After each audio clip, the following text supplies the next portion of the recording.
Fallout Equestria, Project Horizon Spy Summer Chapter 37. Winning and losing clock is ticking. Twilight. Clock is ticking. Sanguine grabbed the bleeding Charity by her mane and leapt out through the hole in the wall. I looked over at the struggling Glory and shouted over the din, "Lacuna, get those off her." 5 words. 5 little words. Then I was off, racing through the rainy night towards the bridge as fast as my cyberpony legs would carry me. I didn't slow, even as he did ahead of me. He turned to face me, but I didn't let him get one word out before I tackled him away from the prone filly. Smashing and kicking with my metallic limbs, I drove him back. Pink vapor erupted from his mouth, but I knew that trick now. I held my breath and leaned my head away. It burned. Burned like nothing I'd ever felt before. But I couldn't worry about that as I kept focusing on moving him back and away from his hostage. Glory landed and immediately put a healing potion to the filly's lips. "You fool. Give me the program," he screamed in maddened fury.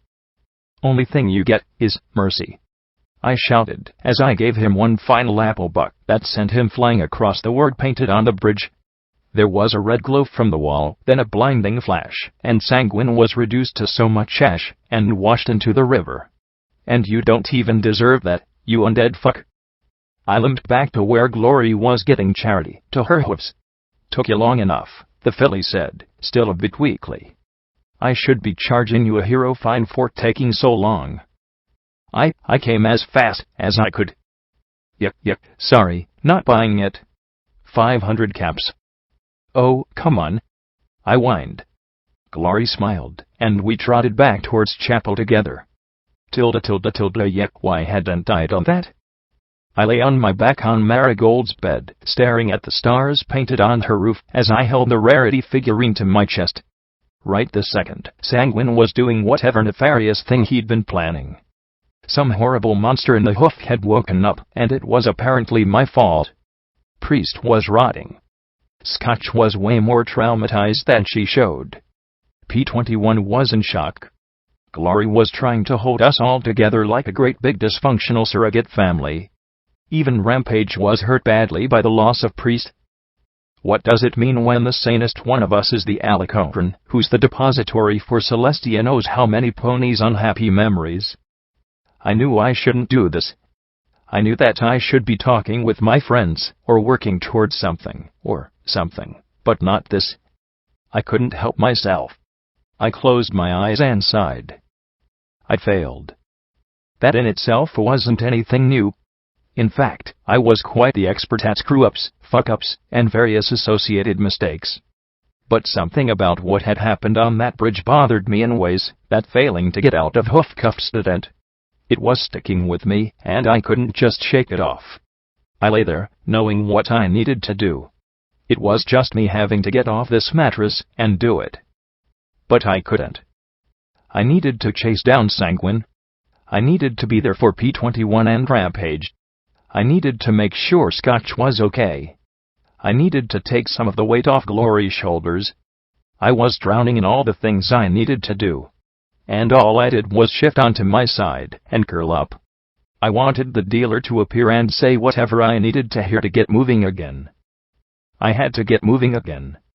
Because, as I lay there, I felt my mind sinking into memories. Scuttle torn into, why hadn't I listened to her? Why hadn't I been more cautious? Going into the tunnels and ignoring the risk, why didn't we try and go around? Wait for Lacuna to fly or teleport us across? Convince rivets, stop the overmare. Failure was my special talent, and I was doing it right now. "Blackjack," Glory said in her tiny voice. "Brittle."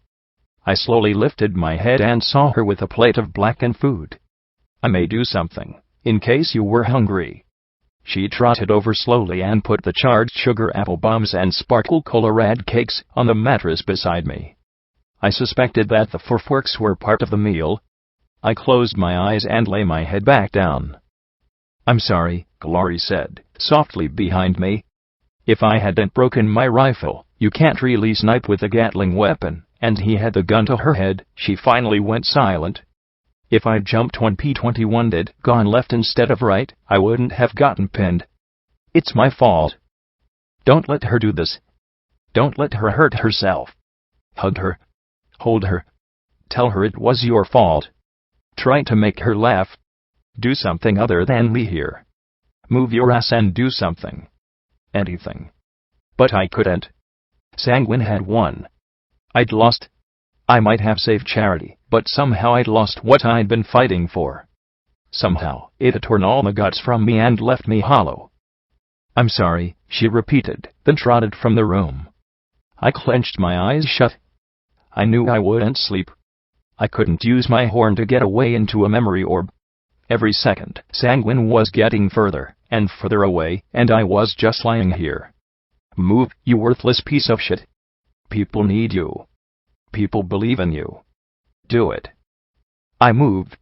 I carefully pushed the plate into the garbage bin beside the bed, and then curled back up. I looked at the rarity figurine.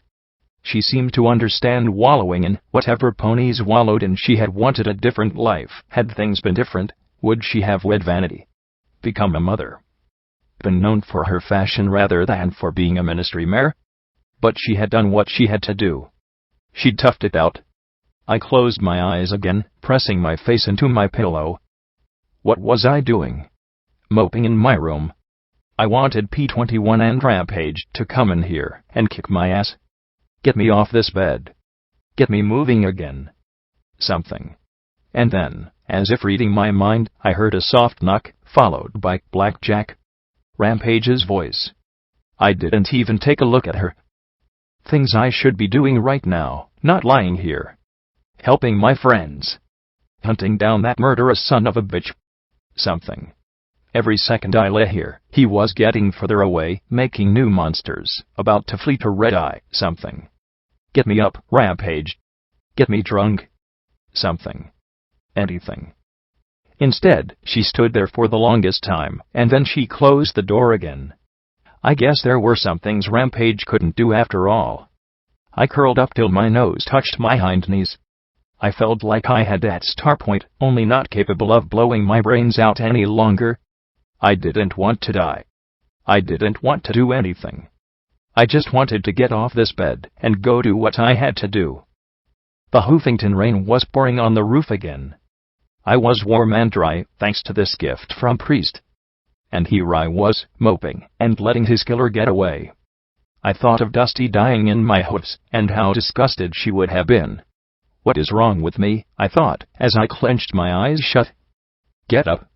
Move your legs, you fucking loser. You fucking reject. You couldn't save Scoodle. You couldn't save 99. You can't save any pony lying in bed, you dumbass. Move. Move. Go. Do what you have to do. Do it. Instead, I started to cry. It had been too much. Too much too fast, not just my arrival back in the Hoofington pony. And before that, on the boat, and then when I was trying to stop a war, because I only had a few weeks to live. And the tunnel, P21's suicide attempt, star point, for the last month, I'd been hit again and again, but no matter how horrible it was, I'd always felt like I was keeping on my hopes. Of all the things I'd been through, this was what broke me. A bed. Then the door opened a third time, and I felt his eyes on me. I knew they were hard and scornful. Hateful, even. I killed his first lover and now lay here crying when I should be going after the pony who'd killed his second. Do whatever you have to do, P21. Anything. Yell at me. Hit me. Shoot me. Blackjack, we're going after Sanguine in the morning, he said in a voice infinitely softer than I deserved. I just sniffled like a loser. I'm sorry. I keep thinking about what I should have done. I wanted him to hurt me. I knew the perfect line. Blackjack, I keep thinking about what you should have done too. Maybe, I don't know, not got him the pony I loved killed. Again. That might have been a good idea. Perfect zinger right now. We all are, was what he actually said. He sat on the edge of the bed. Maybe he'd shove me off and beat me while he was at it. I hated myself so much that I'd beat myself if I could figure out how to move. Instead, he simply rested his hoof on my shoulder. "You don't have to come with us." I froze, my eyes opening to stare at the wall. "What? Scotch has your Delta's pip-buck tag. Lacuna's going over to the manor to soak up enough radiation to teleport us to Zenith Bridge to try and cut him off, and as soon as we get there, she's going to find Stronghoof while Rampage rounds up whatever Reapers she can. We'll get it back." He patted my shoulder. "Rest. We'll be back in no time." I shook under his hoof. I didn't think I could tighten up any further. "I'm sorry, P21. Come on, P21. I'm sorry too. Sorry you're a failure. Sorry I didn't realize how weak you are. Sorry I never appreciated what a fuck-up you are. Sorry you keep killing ponies I care about. Come on, P21. Say it." "Don't worry about it," he said, as he patted my shoulder again. "Rest up. We can take care of one ghoul." Rest. Hadn't that been what Den Pony had been for? Or was that just an opportunity for me to make a jackass of myself? Talk to him. Speak, Blackjack. Tell him to drag you along. Tell him to beat you with a stick. Get out of that bed. Instead, I closed my eyes. "Sure. Damn it, P21. You promised," he left, closing the door behind him. Maybe he was right. Maybe without me charging in all the time, they'd be better off. Zodiac had given her organs to the wrong pony. My mental paralysis fed my hate, and my hate fed my paralysis. I had to move. I had to act, but I'd just get them killed. Hurt. Because I was a fuck-up. A failure. I had no idea how long I lay there. I had no clock, my eyes were empty, familiar EFS, and annoying alert boxes like one. Scotch had tried to wire Marmalade's pip-buck into my leg, but it had produced some sort of feedback that felt like a drill was going through my skull. Glory could make better use of it anyway.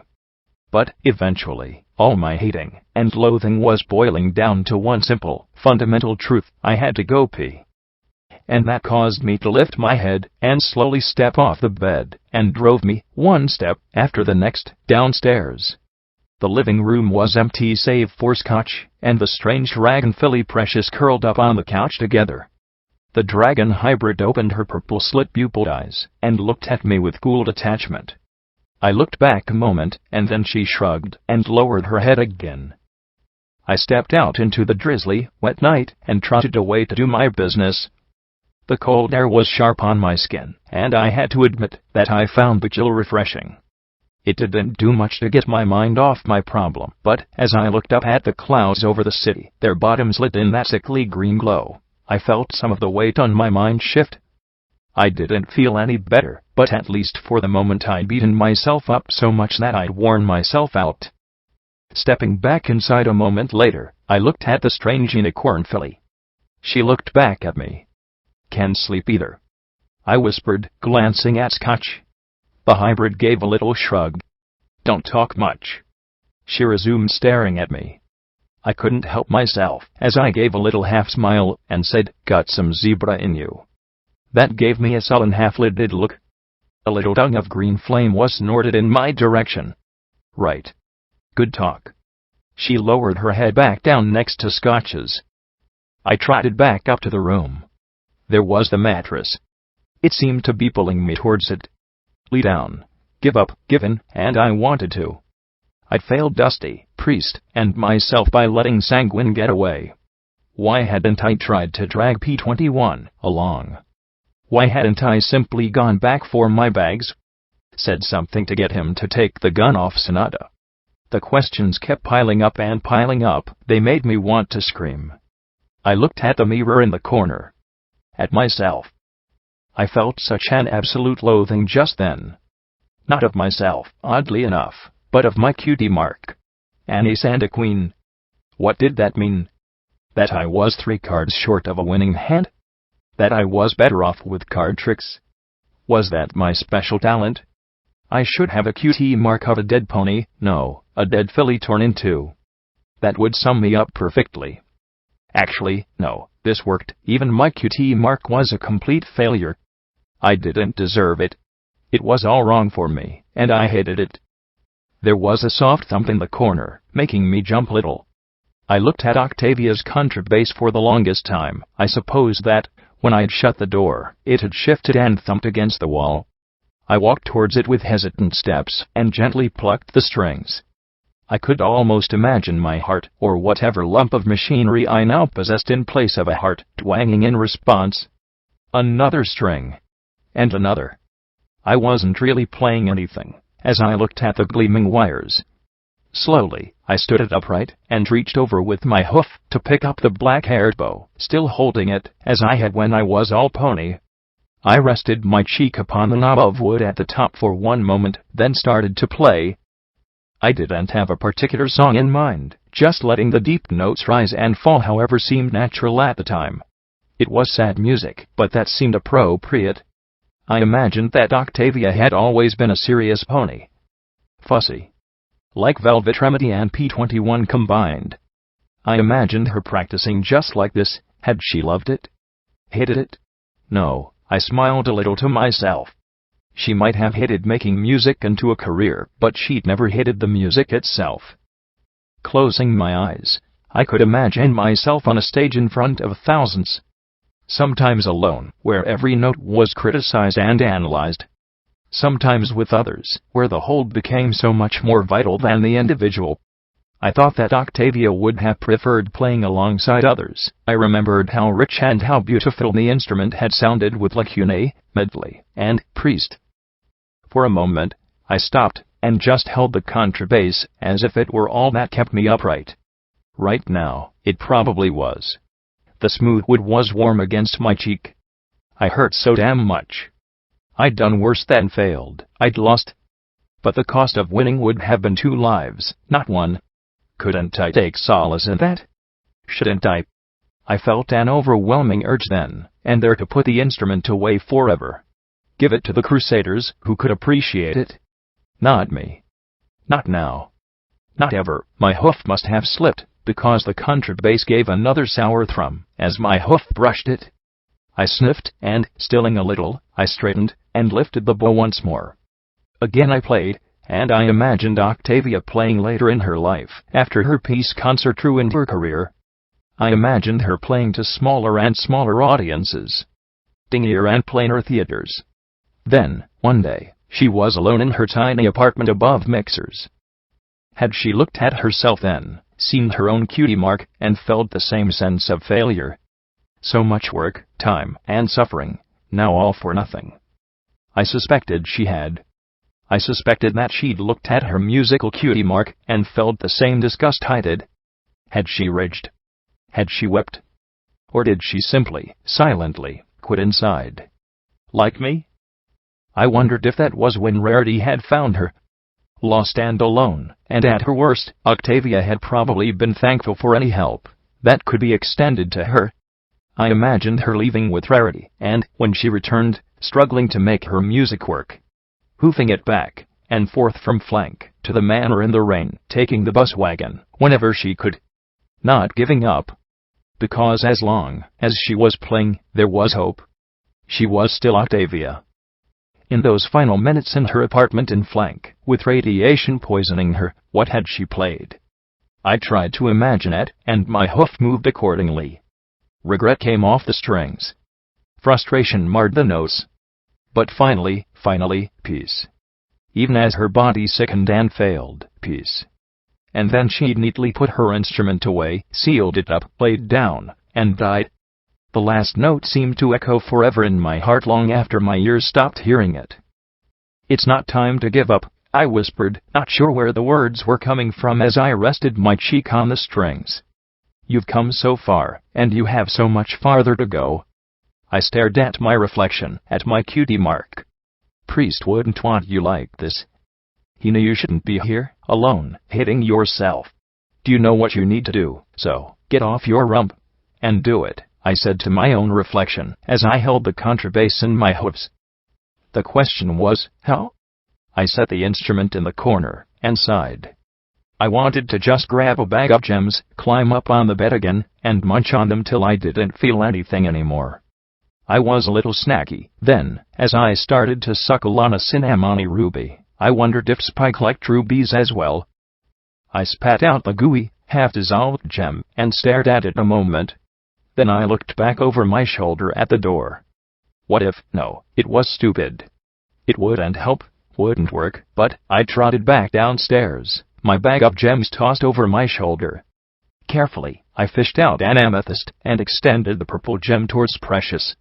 She looked at it skeptically, her horn glowed, and the purple filly floated it to her. She looked confused. I hoped this would work. I lifted my half-ingested ruby and popped it into my mouth.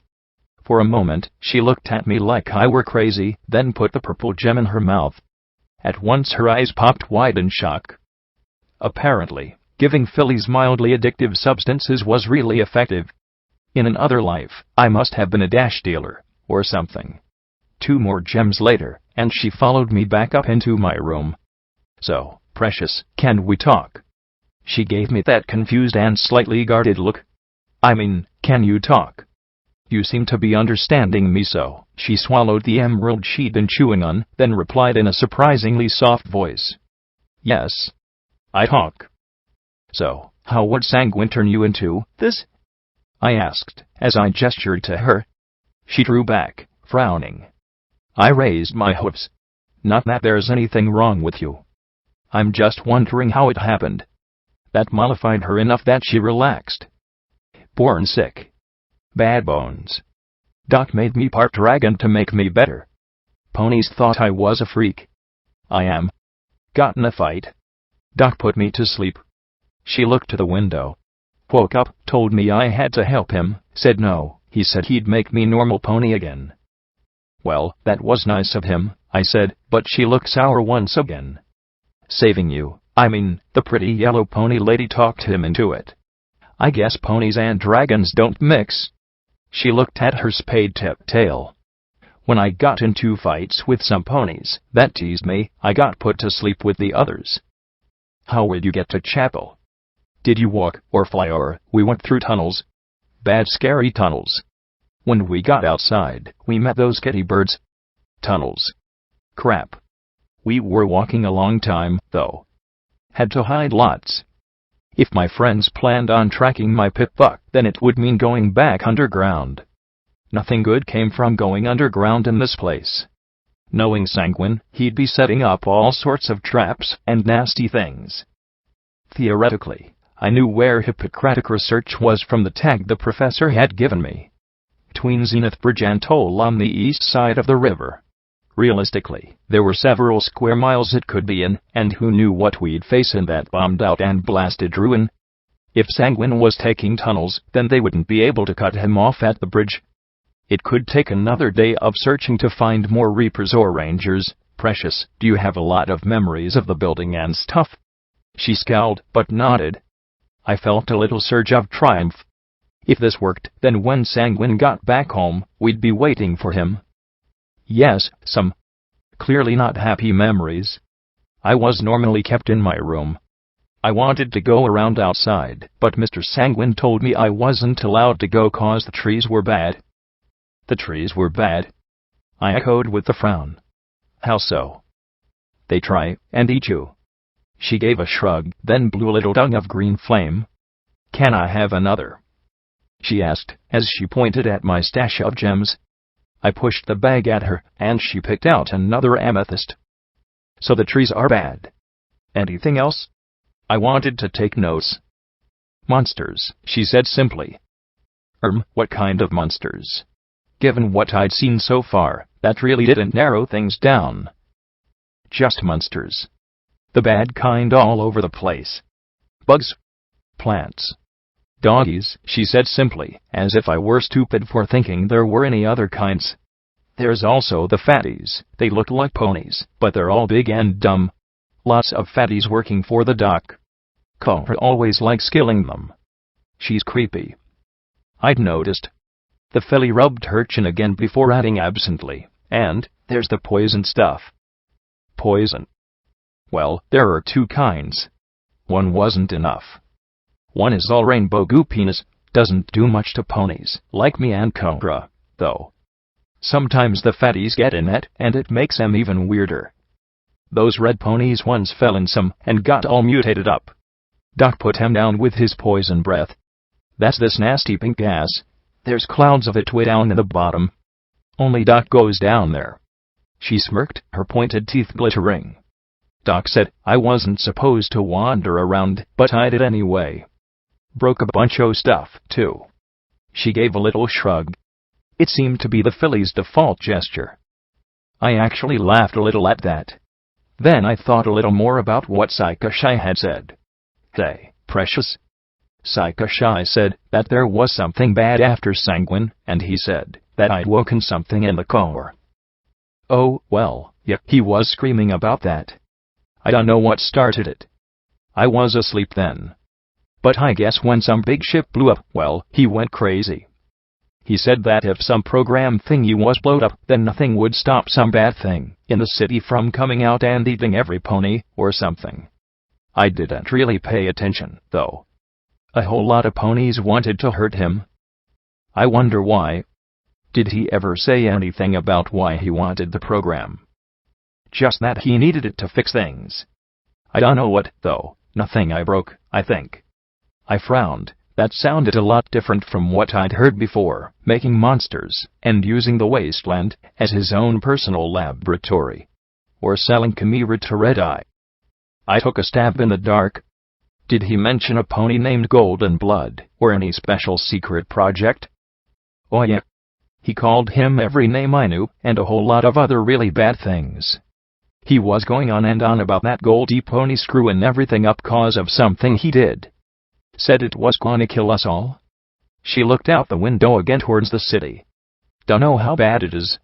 Good strong fart would kill most of this place. I nodded, and sat there. I was still feeling that lethargy, but now that I was moving, it began to fall behind. I'd blown a hand, but I wasn't busted yet. Almost, but not quite yet. I was ready to ante up once again. Thanks for talking to me, Precious. Sure, Precious murmured. You sure you're not going to do anything? I said with a nod, then walked her back downstairs. Scotch-Tape blinked owlishly at our arrival. Oh, you were talking to Blackjack, she said softly as she rubbed her eyes with her hoof. Hey, Blackjack. Do you have any more of those mint candies? They were really good? No. Sorry, Scotch. Afraid we'd have to go back to Ten Pony to get some more. Or you can try and take Rampages, I suggested with a smile. She didn't return it. I was just hoping, if I took it, maybe P20 wanna talk to me, she said. They made me feel like I knew, just what to say. Now I just feel like one big lump of stupid. I sighed and sat beside her. You're not allowed to think of yourself as a big lump of stupid till you get some pony who doesn't deserve it killed, okay, young lady? I asked in mock sternness. She still wasn't smiling, and I shook. A part of me, a big part, wanted to just curl back up on that bed. I was just going to screw her up even more. I mean, I'd given her drugs to try and win, and sure, it had worked, but now she was paying the price for luring Precious away from Sanguine. Paying the price for my mistake. I felt it. It was almost like gravity pulling me down. But it was all inside my brain. And it would be so easy just to give in and let it sweep me away. But Scotch was here, and she needed help. I could give her that. Come here, Scotch, I said, as I pulled her into a hug and patted her mane. Precious just looked on silently, wistfully. I lifted Scotch's chin and looked into her green eyes. It's not you, okay? It's not. It's not that you're not smart enough, or nice enough. But I don't understand why he won't talk to me about it. About Mama. About anything. She sniffed as she looked away. Listen, I murmured softly. When a pony gets hurt really badly, it changes them. The flesh and blood heal, but some things we experience stay with us. And we stay hurt. It makes us angry and scared. Makes us hate ourselves for being weak. You remember what happened on the boat? She cringed. I heard what they were doing. I wanted to help, but you told me to hide and you were screaming, and they nailed you to the floor. She looked anguished. You were doing all that to save me. To keep them from doing that? I heard the noise and what they called you, and you screaming. And then they were beating you, and all I could do was cry. I was useless. No, Scotch. No, I said, as I held her in my hooves. You weren't useless. You kept me going. As long as you were okay, what they did to me didn't really matter. It hurt a damned lot, and I think it'll always hurt. But so long as you were okay, I was able to take it. If something, anything, had happened to you, then I wouldn't have been able to go on. I brushed her mane gently. You're the one I saved, Scotch. Twice, she murmured. Then she looked over at P-21's room. So, he was once hurt, like you were. Something like that, I said softly. But where I was only hurt for an hour, or so, he was hurt his entire life. It's hard. That hurt doesn't go away. He has to carry it wherever he goes. But he wants to talk to you, Scotch Tape. I know he does. He's just scared, and that makes him angry. It's easier to push every pony away and bottle up what he feels inside. It's not you, Scotch. It just isn't. I guess, she said, still not convinced. Are you sure you don't have more of those mental thingies, though? She flushed at my look, then stammered, for him. Not me, though. I really like them.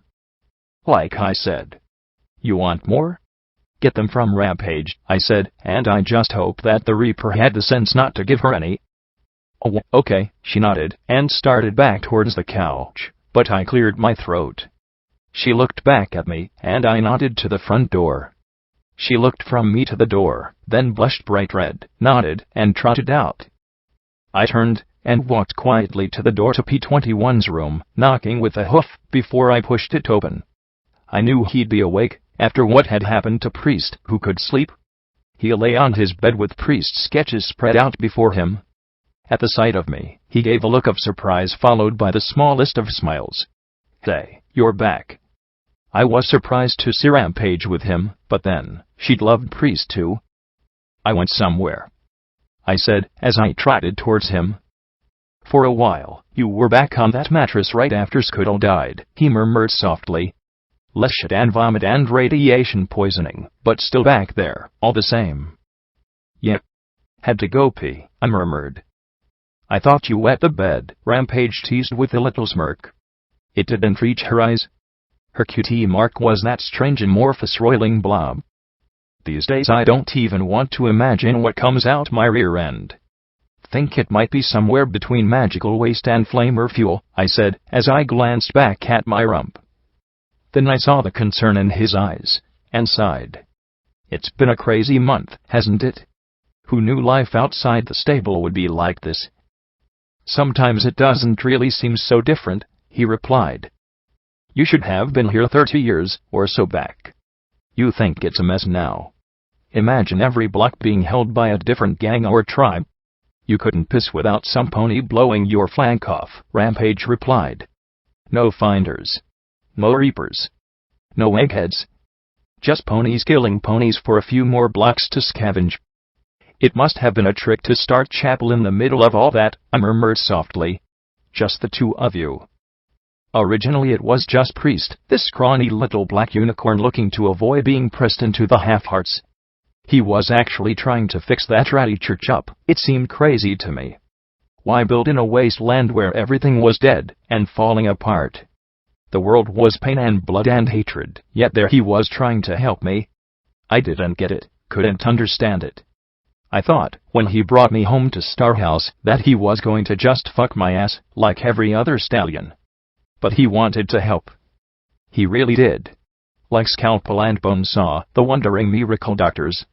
She sighed, and shook her head. I fell in love with him, and he was young enough, and good enough to think he was in love with me. Had to get him drunk our first time, though. It was nice for a few months, but he was faking it. And so was I. But by then I was pregnant. She sighed, and gave me a sad, regretful smile. I wouldn't recommend it, personally. Threw a whole world of awkward into an already weird thing. And then what happened? P21 asked in quiet, polite tones. I winced, but she simply smiled, maybe a little sadder. When we realized that it wasn't working out, I thought of leaving, but even if I hadn't been pregnant, we already had a dozen fillies and colts living in the post office. Pilgrims came to off themselves at the bridge, and they'd give Priest their caps and supplies. He'd give them a friendly ear. Half-hearts tried to take the town, but I convinced them not to. I think it was Priest they respected, though. They really go for the whole stoic thing. She nudged P21. They'd love you. He flushed and looked away. I just wish we could have been more. I sighed softly. I'm sorry about Priest. I thought when I trotted in that I'd see sanguine and just blam. Or that I'd get the ghoul talking and jump him, or insult his mother, and get him to shoot me instead. Or something. I closed my eyes. I just kept seeing him blowing Sonata's brains out, Charity dying, him hiding behind Priest so I couldn't get a good shot. And then Vermilion was there threatening to blow every pony up. I shivered, continuing. I was so certain that he was going to kill her. I was positive that, any second, I'd see her die. That the price to beat him was her death. I think Priest saw it too, P21 said quietly. He knew that, if he didn't act, some pony would die, and so he had to stop him. It was the kind of thing he'd do. I patted his shoulder. Sorry I fell apart like that. Why did you? Rampage asked softly. You've been through more in a month, Fan, any pony, I think. Was it Priest dying? Losing EC1101. What I did? That got a look from P21. Ugh. You want me to be introspective? I groaned, but they kept looking at me, expecting an answer. I looked away, to the drawings that Priest had made. Why did he have the cutie mark he did, and not a pencil or sketch, or something? Was it because his talent was believing in Celestia? In acting as kind and understanding as she had been? I don't know. It was like suddenly, all I could think about was that I'd screwed up. That I'd blown everything. And I felt like I was absolutely the worst pony for trying to help any pony. I shook my head. It was Scuddle and 99 all over again. It's just a setback, Rampage said with a smirk and a shrug. The important thing is that we keep going. Right? Right, I said. Then I looked at P21 and smiled. By the way, when are you going to talk to Scotch Ape about everything? He sighed, his smile sliding away. Eventually. Not right now. Not with everything. But soon. She's kinda already figured it out. She's a smart kid like that, I said with a smile. Gets it from her parents. Ugh, he looked at me with his grumpy frown. Parent? I hate that word. Why? Rampage asked in amusement. He looked at his hooves. Because, back in 99, we weren't allowed to be parents. I was told I impregnated 29 mares in 10 years, but I was never told which ones. Sometimes I'd be walking to an assignment and pass by a filly, or see a new colt brought in and wonder, is that mine? Did I help make that? We were never daddies, or fathers, or anything like that. We never got to be part of our children's lives, we were studs. Rampage suggested with a grin. I hate you, you know that? He muttered. No you don't, she replied. You don't like that I don't take what happened to you as seriously as you do. I covered my snicker behind a hoof, and she thumped my head with her own. And don't you think you're off the hook, either. I swear, the three of you, we're from Stable 99, he said with a little shrug. I sighed, and I looked at him. Do you know what I think? I think that you're just like me. He leaned away from me looking vaguely insulted and suspicious. I think that you've got something no stallion in 99 had a chance at knowing your own children. And you are terrified of fucking it up. And as one expert on fuck-ups to another, you are fucking it up. She's a smart girl. She knows you're her father, and she wants you in her life. But a few more months, maybe even a few more weeks of you ignoring it, and she won't want you anymore. He looked at his hooves, ears drooping. Rampage sighed sympathetically, and patted his shoulder. Not easy, either way. I stood and shook myself. Anyway, I have a mare I need to apologize to. Think it over, P21. And if you want my advice, and I can understand if you don't, but don't wait. I left them to talk and trotted back upstairs. No pony was getting any sleep tonight. I knocked on Glory's door. She opened it almost at once, her eyes wide and fearful. She mirrored my apologetic smile. I hope my playing didn't wake you up. No, not at all, she murmured softly. May I come in? I asked, hoping my sheepish smile overcame the immense awkwardness I was feeling. She stepped back from the door, and I stepped in. I was guessing that this had been Taro's bedroom once upon a time. There were still quite a few boxes of old toys and the like. Are you feeling better? She asked, as she led me over and we sat on her bed. She looked at me curiously, cocking her head. You look a little better. Yes. I looked at her a moment. Kinda, another moment, and then I sighed and looked away. Not really, but I'm moving again. And as long as I'm moving, there's hope. So, kinda better, you're sure? She stroked my cheek in concern. Really sure? I nodded. Yup. Good.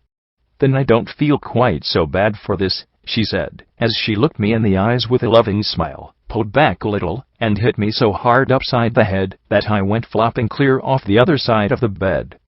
What in Equestria were you thinking? Giving highly addictive mind-altering chemicals to a filly like that? Do you know, there was a time when I thought that Med-X was bad. And I squirmed at administering a dose of Hydra. Now it's chems. And I actually sat by and let you. What in Equestria was I thinking? I'd be stripped of any medical license for the rest of my life if any pony back in Thunderhead found out. I blinked up at her and couldn't help laughing, as she looked down at me. And now I'm hitting you. And you're laughing. She looked down at me sternly. No more chems unless the pony at least has his or her cutie mark. I mean it. I reached up and pulled her off the bed and onto me for some snugglage. I knew that what she wanted was the right thing to do, but nasty little part of me muttered in the back of my mind, insisting that giving Scotch the PTM was also the right thing to do. And no matter how much I tried, I couldn't quite shut it up. Contrary to what some might expect, we didn't engage in lecherous activities. Neither of our hearts were in it. We lay together, cuddling, till she nodded off. Since my body didn't really have to sleep, I got the primer, and went through the magic exercises. They talked about imagining your magic as a breath pushing against a leaf. I was at least not a complete failure at that one. Then as your magic like a mouth closing on something to move it. I had to admit, even the soul book with its cute little pictures and bold print was better than weeks of listening to textbook drone on about simply doing it right. I'd never thought of magic as something I could do. It was always something some pony else could do better. By the time morning arrived, I was able to turn the pages of the book consistently, half the time. It was still progress. Glory was quite happy to discover that Precious was every bit as appreciative of her cooking as I was. Only Glory would be considerate and determined enough to smash up an emerald and mix it into an omelette. I wondered where she'd gotten the eggs for it, then decided against asking her. Rampage chipped a tooth and promptly went back to her raw bloat Sprite, an acquired taste, to be sure. P21 and Scotch Ape were playing the look away game. One would look, see the other. Both would look away. It was all I could do not to scream, but, considering how I'd been last night, I suppose that I was the last person to have a right to criticize any pony needing time and space to themselves. Still, both of them got put on washing the dishes, quite a chore after Glory's cooking. Maybe that'd help P21 overcome his reticence. Talking with Precious, it was clear that she didn't know where she should go, only that returning to Sanguine with us was last on her list of interests. Do you know, Precious, I can't say for sure, but I know that the Crusaders could certainly use your foosh around here. The purple dragon filly blinked at me in confusion, and I looked over at Scotch. And I think that you should stay too, Scotch. just so nothing goes wrong. You want me to leave? She gasped, her bowl of sugar apple bombs forgotten as she stood on her seat. No, I think it'll be better for Precious and Charity if you stick around and help out, I tried to say as reasonably and casually as possible. I looked over at Glory and P21 for help.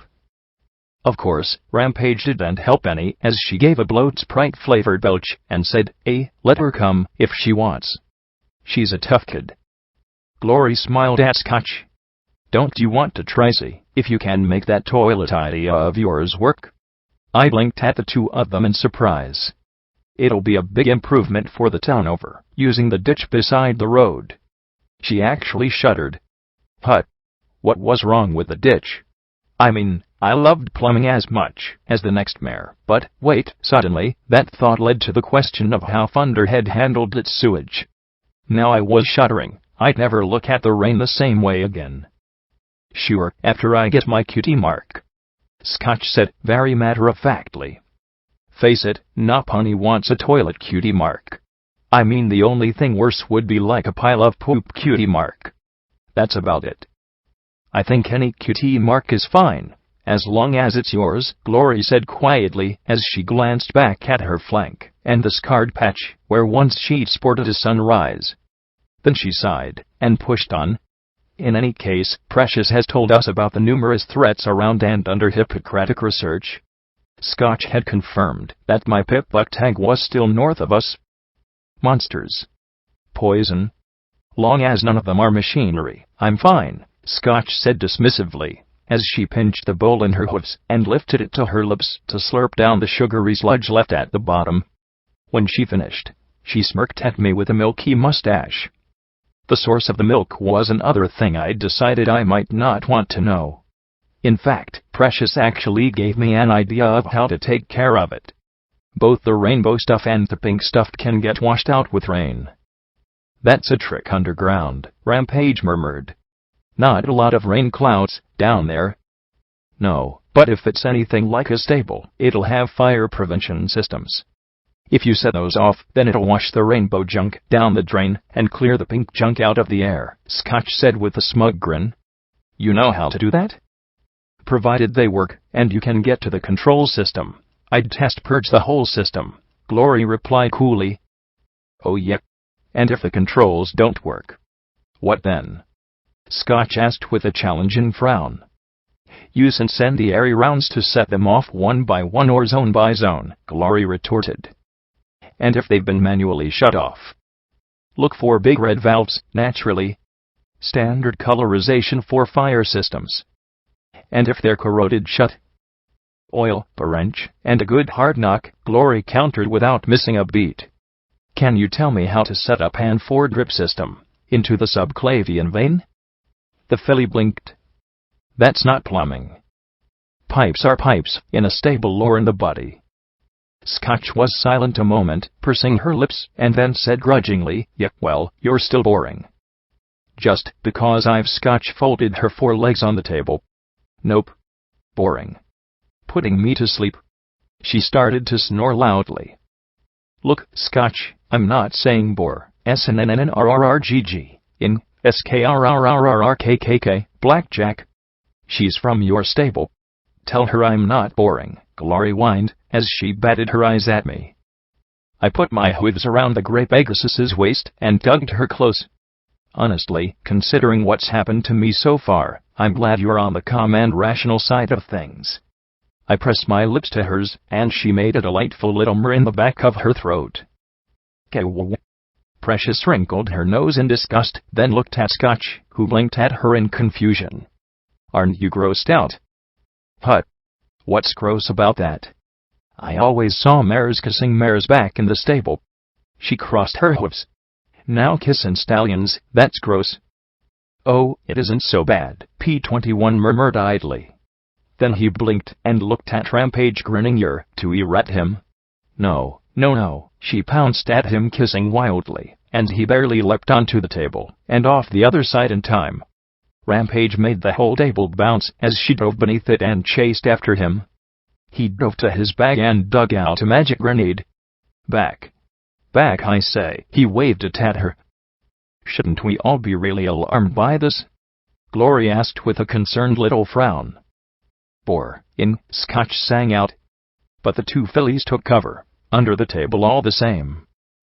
I swear to Celestia, if you try and kiss me, I will give you a second childhood. Or fifth, or whatever childhood you're on, he said, as he kept the grenade out thrust in a hoof. But, more than anything, he was smiling. Maybe it was a little manic, maybe his eyes looked a touch sad, but he was smiling. Rampage rubbed her chin. Probably be worth it, she leaned towards him, kissing the air, and he pressed the grenade to her lips. Then the door opened and Lacune walked in. Her purple eyes widened at the mess on the table, the girls peeking out at him, Glory and I cuddling, and Rampage kissing the green-banded apple. She nearly glowed with power, strike that, she was glowing with power. I heard the clicking going off on the pip-bucks, on both Glory and Scotch's hooves. Am I interrupting? Her purple magic surrounded the grenade, plucked it from P-21's hooves, and gently put it back into his saddlebag. Yes, and it's probably a good thing you are, I replied. She looked right at me and smiled, her voice speaking softly in my mind. I knew you only needed a little time, and you'd be back. You never lose. I did this time. Look, I talked with Precious, and Sanguine is using the tunnels to travel. Then I looked at the little dragon filly, and smiled. But Precious here has been all over Hippocratic research. So if you take a peek inside her noggin, we can teleport straight there. We might show up before he has a chance to do anything bad. You want her to do what? Precious said as she jumped to her hooves, a plume of green flame flashing out of her mouth. Forget it. I don't want any pony poking around in my head. That's what the doctors did after I got in fights. Lacune looked at me and I felt a stab of irritation. Precious, we really need this. Don't care, the filly said. That's what the nurses did. Kept messing with my head to make me happy and feel better. Tried to make me think every pony was my friend. Well, they're not. And you're not either. Look. I smacked the table with my hoof. You were working for our enemy, but we took you in. I even shared some gems with you. All I'm asking for is enough memories of that place so that Lacune can teleport us there. We don't care about what happened to you 200 years ago. A strange silence filled the room, and I suddenly became aware that every pony was staring at me. Blackjack, Glory said in soft concern. It matters to her. A part of me wanted to scream. This was what we had to do to win. I knew that Sanguine was probably rigging as many traps and perils as he could in the tunnels. Maybe if we gave her some moon dust or something we could make her tractable enough that she'd cooperate. I really didn't want to have to pin her down while Lacune dug around in her head for what the fuck was wrong with me? Seriously, what the fuck? I had to close my eyes. What part of my brain contemplated pinning a filly down or drugging her and forcing her to give up memories, traumatize her to get what I wanted? Was any wrong permissible so long as, in the end, I won? If that were true, then there wasn't a difference between me and Dias or Sanguine, now was there? He'd taken fillies hostage, killed Priest. Was all that okay simply because he wanted to win? Should I have taken Psycho-Shy hostage? Killed her just to beat him? But Sanguine had won, and I'd lost. It was like a splinter in my mind. I needed to win so badly, to make all those deaths matter. To make everything I'd sacrificed matter. If I could and, Precious, I'm sorry I said that, I said softly. We want to stop Sanguine and get back what he took from me. I was hoping we could teleport straight there and be waiting for him. I shouldn't have tried to use you like that. The purple dragon hybrid glared at me hard. Clearly, I wasn't going to be on her friends list anytime soon. Precious, can you give us a memory that will put us close? Scotch Ape asked. Precious gave the concerned filly the same steely stare for a moment, then softened and dropped her gaze. I remember a park. I wouldn't mind remembering that place, she said softly as she looked up at the large alicorn. Can you just look at that one memory? I don't want people to see anything else. Lacune gave a gracious nod, and together they trotted outside. What was that all about? P-21 asked me. I don't care. Since when do you not care? Rampage seemed equally shocked. Glory simply looked concerned. You cared about Psycho Shy, for Luna's sake. How could you care about her and not what's happened to Precious? I closed my eyes. I want to beat Sanguine. Pay him back for all the shit he's done. I needed to win. Didn't they understand that? Well, not much point in beating him if you turn into him, Rampage muttered as she trotted away to her room. I better go get into my armor. I can just tell it's gonna be another shitty day in Hoofington. Blackjack Priest wouldn't want you to hurt Precious just to get Sanguine. Please, try to keep it together, P-21 said, as he returned to his room as well. Keep it together, he says. Wasn't he supposed to be the angry one? The one who wanted revenge? I shook my head. I didn't want to mess with foals and the like. I just wanted to win. Once Lacune had the memory of the park, I'd introduced Precious to the Crusaders. The interview consisted of the question, got any folks or any pony else you can stay with? After that, Charity suggested that Precious help out cleaning up some of the mess from the fight. We didn't really need any more supplies yet, but I bought a Sparkle Cola anyway. Charity looked at me a moment, rubbing her chin. 20%, I think. A 20% discount? I grinned in response. I should have saved Charity's life ages ago. She smirked as I took a drink. Nah. 20% chapel reconstruction tax. 24 caps. Pay up, she said, as she held out a hoof. Every single cap would be hers someday. Every single cap. A flash later, we were back on the north end of the hoof, in the middle of a rusted and smashed playground. I was glad there weren't a lot of little pony skeletons lying around. I guessed every pony here had cleared out at the sirens. The park was little more than a dead square of trees and benches overlooked by a large billboard of a Pinkie Pie. Come on, every pony. Smile. Smile. Smile. Read the caption beneath her huge grinning head. Her eyes seemed to add, or else. Looking north, I could see the bow of the Celestia pointed out of the water. It was still smoldering. I had to wonder what was left of it days later. The Applejack was nowhere to be seen. Had it returned to Trottingham? The naval base still smoked as well. I borrowed P-21's binoculars, and I looked more closely. Sure enough, there were scavengers picking through the remains of the base. Worse, I spotted two groups with those black and green tower banners. Something I'd have to nip in the bud later. Looking west, I could see a thick tangle of dead, gnarled trees. Briars and brambles snaked between the hard, cracked branches. I didn't have any FS. I wanted glory and scotch, to have the advantages the pip-buck offered, even ignoring the feedback from trying to wire another pip-buck into me. But I knew that, if I still had one, these woods would be one nasty mess of red bars. Something inside the forest let out a screech. I could make out, on the other side of the trees, the distant and intact roof of a single large building. It had a far more classical look, and the rest of the hoof, with a central peak that rose far above the tree line. It had to be 3 stories, at least. From the way the trees burst through the thick, rusty bars surrounding the property, I suspected that the woods had been one of the few places to grow despite the radiation. Right. So, Lacune flies us over onto the roof. Good plan, I said, as I clapped my hooves together. Not so fast, Glory said, as she peered at the sky. We're a lot higher up than usual. I don't think Lacune should fly anywhere. I looked at her flatly, and she pointed up at the sky. Nothing. Clouds. She tapped my binoculars, and I had a second look. Through them I could see a black, tapering spike. She pointed out a second, and a third. I really don't think we should take the risk. I sighed. Okay. So, then, Lacune teleports us all onto the roof. That is a possibility, Lacune said, and I wanted to give a little cheer. However, it will utterly exhaust my magical reserves. We won't be able to teleport out if something goes wrong. Arg, maybe a tunnel? They all looked at me like I was crazy. We'd have to go underground anyway, but they were right. There wasn't anything good to be gained from going underground unless we absolutely had to. Okay, Scotch, on my back. Rampage, up front. P21, watch our backs. Lacune on the left and Glory on the right.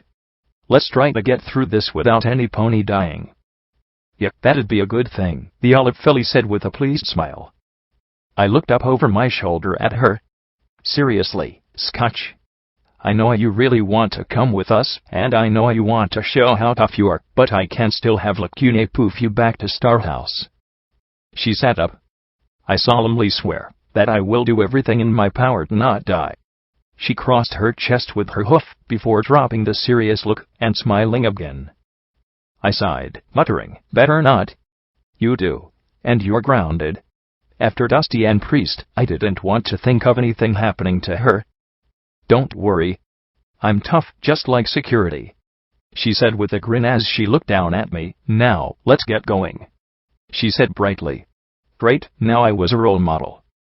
Glory checked to see P21 talking about something with Rampage before she looked at me with a smile. She wants to prove herself to him. Do you know that's why she's here, she said, keeping her voice down. Scotch pointedly ignored both of us at that. I know, Glory. I just don't want her ending up a corpse in the process. One day I'd grow enough of a spine to tell her no, despite her big, tear-filled green eyes.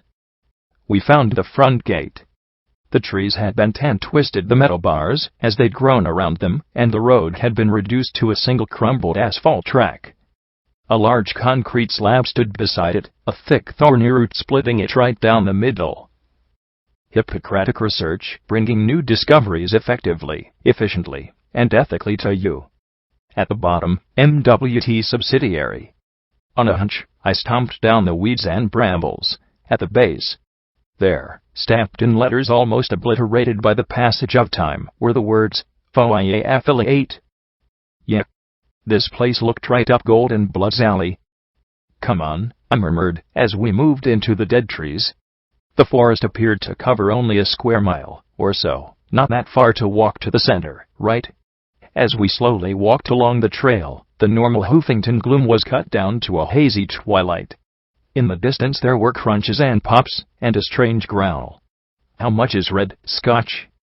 Everything, she murmured softly. Everything's red. And from the slow-to-cut radiation, unhealthy too. The trees cut right across the road. The branches didn't just intertwine, they looked as if they had stabbed right through one another, splitting the trunks and branches of their neighbors. Any gap between them was occupied by the twisted brambles that corkscrewed their way into the trunks. I heard a wooden groan and saw something move in the distance. These trees are dead, right? I asked, as I looked at the leafless branches. From the way they curled up, it looked almost as if they were ready to stab us. Well, they appear. They, Glory stammered as she stared at one trunk. I think so. Well, if they're wood, then they burn, P21 said. He pulled out an apple with a red band, tugged out the stem, and tossed it into the trees blocking our path. There was a loud whoosh as a 10-foot patch of tree burst into flame. The wood popped and crackled and smoldered, smoked, and not much else. The smoke blew back in our faces, the gray cloud stinging my throat fiercely. The woods around us crackled even more loudly. Then I saw one of the thick branches above me slowly turn. It pointed its jagged tip right at P21. Look out! I shouted as the entire branch stabbed down, and only my warning and his agile hooves kept him from getting speared. Another chorus of creaks erupted as the trees stabbed hoof-thick branches at us. Lacune was able to deflect one with her shield and teleport a few feet out of the path of another. Gloria leapt in time to avoid being skewered by one shooting in from the side, landing neatly on the still quivering branch. Scotch held on for dear life as I made like a zebra and reared on my back legs, barely deflecting one branch with my forelegs. Rampage's armor rang like a bell as she was knocked off her hooves by an impact. As abruptly as it started, the attack stopped. We were frozen with a dozen branches all around us. Touching them didn't provoke any kind of response, thank goodness. We looked at one another. Right. No trying to burn the nice not dead trees. if you could even call these things trees. Since we couldn't follow the road, we had to squeeze through gaps between the splintered trunks. More than once, Lacuna had to teleport through. Twice, Rampage had to hook her hoof claws into the hard, waxy bark and force a gap wide enough to pass through. The trees had other peculiarities, strange cysts and growths that put out a sickly green and yellow light. I'd accidentally brushed against one, and it had popped, spurting a foul fluid that smoked on contact with my foreleg and blackened the enamel. Well, out of all the sucky places in the hoof, I think we'd found the suckiest. From the depths of the woods came a long, low howl that made my mane crawl. There were also rusted metal drums all over the place. Most had split open long ago, but more than a few were still oozing rainbow-colored gunk. We tried to avoid any tree that had the rainbow gunk on it. It seemed to create even larger and more bizarre versions of the strange leafless plants. One actually appeared to have slices of cake hanging from the ends of the limbs. From the number of waxy and warped bones lying at the base of the tree, I suspected that the cake was a lie. How would they even get this far? P-21 murmured in confusion. I don't know, I said just as quietly. We looked at each other, and at the creaking forest around us, the creepiness jumping up another notch. No pony wanted to speculate very much on how they'd gotten just far enough to die. We reached a track of sorts, running back along a retaining wall that, while buckled, still provided chunks of concrete above the leafless brambles. Suddenly, there was a crackle overhead, and I stared in shock as a lumpy, rainbow-colored apple appeared on the end of a branch overhead. More crackles and flashes signaled the appearance of dozens more above us. "Oh, this can't be good," I murmured as I watched the rainbows start to squirm and glow brightly. "Shit, look out!" I yelled, then started running as the first apple fell towards me. It hit the ground with an explosive flash and sprayed stinging bits of seed at us. Lacuna's shield spell blocked for detonations, but collapsed as 3 more exploded simultaneously. She screamed as 2 more exploded along her spine, tearing her flesh and singeing her wings and tail. Rampage, her armor blackened, leapt upon the alicorn's back and started to swipe at the falling apples. Any injuries the detonations gave her started to heal almost immediately, allowing Lacuna to recover enough to restore her shield. Then, as abruptly as they appeared, the exploding apples vanished. Once more the trees resumed their slow groaning and popping noises. I stared as I saw one trunk split in 2 by the branch of a larger tree, the smaller tree being torn apart. I really hated this place. We let Lacuna heal herself and then tend to us, and suddenly Glory screamed. A gray wooden shoot was growing out of her foreleg. Scotch wasted no time, jumping off me and racing to where it was sprouting. She bit down, set her forelegs, and pulled as hard as she could. There was a horrible wet noise as the bloody seed was ripped out. As she spat it aside, I watched in sick horror as another waxy tree began to grow before our eyes in the dirt beside us. P-21 and Scotch also had pieces of apple seed shrapnel that had to be dug out even as they started to sprout. Lacuna had the easiest time, though she'd been hit by more seeds than any of us. None of them were sprouting. Maybe it was the radiation, or just more of her freaky alicorn cheating powers. "What kind of apples appear from nowhere and then blow up?" Scotch asked after yanking the last sprout from her flank. "Hoofington apples," I muttered as I glared at the tangled mess of wood and tree. After healing the gouges left by ripping out the seeds, we set off again. If it hadn't been for Scotch pointing out north and Glory's sharp eyes spotting the steeple of the building through the gloom, I'd have had no idea where we were heading. We passed several rusted wagons that made Scotch ape cringe, and even I balked at the sight of the twisted, rusted metal and grotesque plant life growing amid the toxic sludge. The splintered trunks resembled gaping maws, and for all I knew, they were mouths. "There's too much red. Everywhere I look is red," Glory whimpered as she looked around. "Don't focus on the red bars. Keep your eyes open for anything else," I murmured as I kicked an ugly log with my rear hoof. The log's eyes opened, and it lunged, biting my ass hard and driving splintered fangs deep into my haunch. It snarled like some sort of maddened canine. It was a good thing that my hide was tougher than the usual mare's, otherwise it probably would have torn my flank clean off. Another of the things tore itself off a gnarled tree and leaped at Glory, while a third sprang from a thicket at P-21. Glory turned, pointed her gun unerringly at the plunging log, and unloaded a stream of energy that transformed the entire beast into a flaming torch. It slammed into the gray Pegasus, but she kicked it away before it could do more than cinch her barding. Then there was a loud crack as 4 tree limbs speared out at once and crushed the flaming wolf log in 2 pieces. As smoothly as if he still wore his bit-buck, P-21 brought persuasion up in his jaws and fired a clean 40mm grenade right into the gaping maw of the one bearing down on him. As it slammed into him, he rolled smoothly onto his back and kicked it over and away. The wooden creature scrambled up, and then the grenade exploded and blew the snarling head into so many toothpicks. One burst half buried from the ground and sunk its fangs into Lacuna's belly, tearing a jagged wound. Alicorns could bleed just like any pony else, and they could scream, too. As the wolf log readied a second bite, Rampage launched herself underneath the purple alicorn and grabbed the beast. Its jagged edges tore at her striped hide, but she simply kept bending until the log split in 2.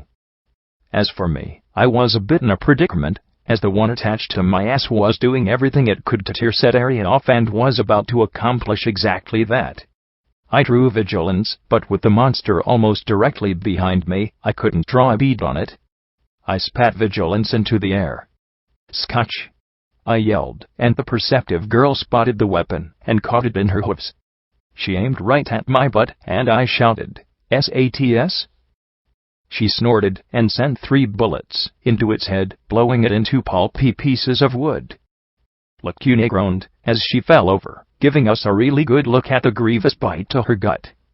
Glory raced to her, and P-21 fished out a healing potion. "Hold still. Let me get your insides inside.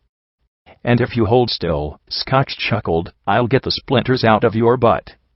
She bit the largest and tugged it free. I winced, closing my eyes, as it was yanked out and spat aside. Funny, I would have expected Glory to be the one with a stick up her. "Just pull them out, please, Scotch," I groaned. I'd have to wait to regenerate, like Rampage. More healing potions for the rest of my friends. "We're going in circles," Rampage declared.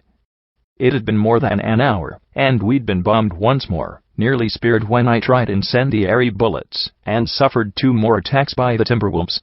We'd encountered other weirdness too, like a tree with drooping branches that cried rainbow gunk. And was it a pine tree covered in steel pins? One tree looked perfectly fine and leafy, but made P-21 violently ill when we approached. Another had watched us with dozens of eyes that looked oddly just like P-21's. Weird. Glory came across an apple tree, but at her approach the luscious red apples revealed themselves to be red chitinous monsters that scuttled after us, snapping pincers. Then there were some thorny branches that barely scratched Scotch, but once she started bleeding, she didn't stop.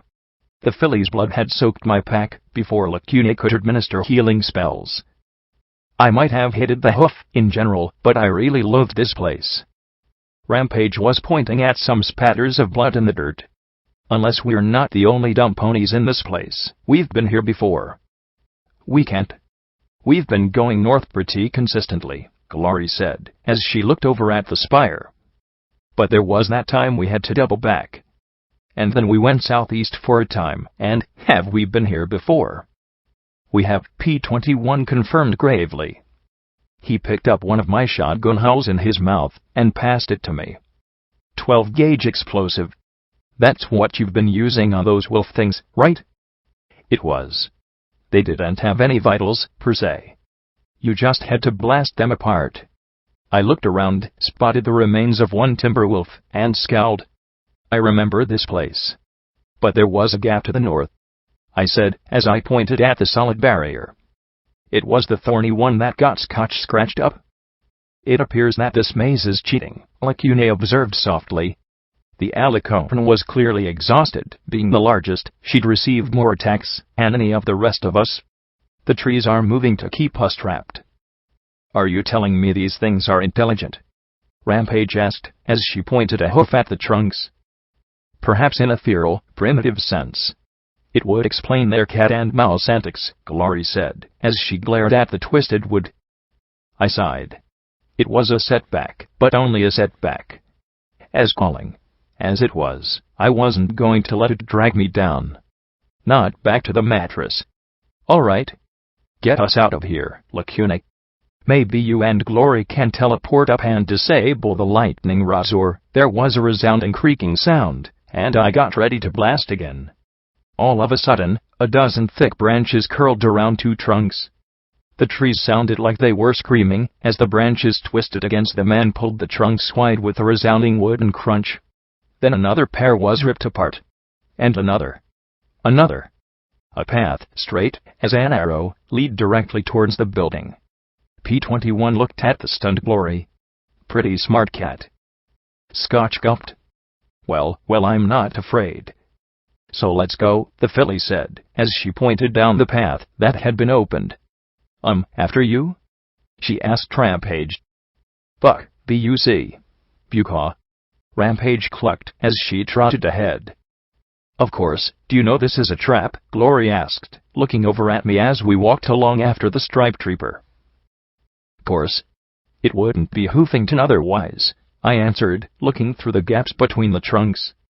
I saw great trees that seemed to bear apples and oranges and other fruits, but sprawled beneath them were more and more jumbled bones. It was another Silver Star Sporting Supplies, just a more vicious version. The trees were closing the path behind us with the grinding creaks and groans of tortured wood. And then the foliage ended abruptly, the transition as sharp as if there was some invisible line. Spread out before us was a huge lawn of blue-green grass. It was covered with strange train-like engines and wagons, and heaps of barrels loomed like oozing incrustations, slowly dripping their congealed contents, like colorful pus.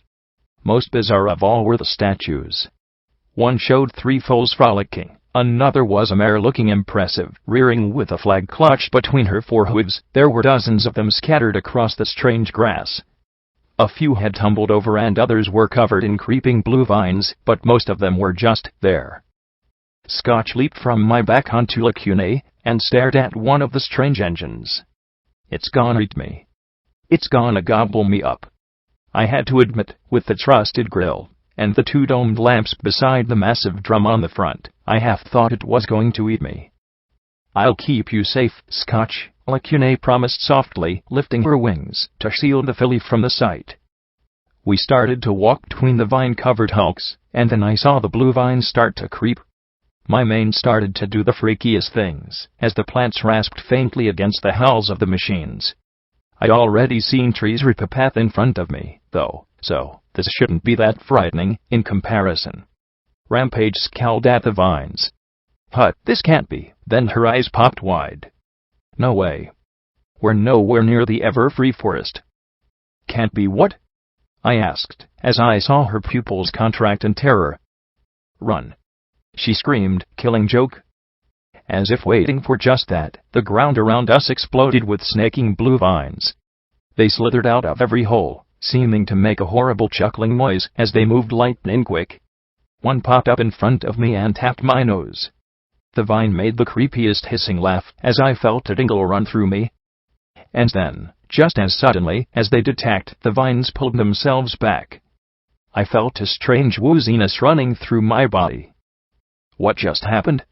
Rampage asked, and I reached out a hoof to her to steady myself. And just like that, Rampage exploded.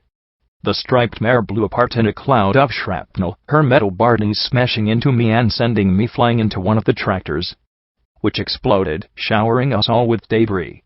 A large chunk of rusty metal fell upon me and I heaved it away, only to have it explode as well. I staggered to the side, my body battered, and my legs wobbling beneath me. I fell, and the ground beneath me exploded like a landmine. I finally just curled up into a ball, feeling battered and broken and terrified to take another step. Then a glow surrounded me and lifted me into the air.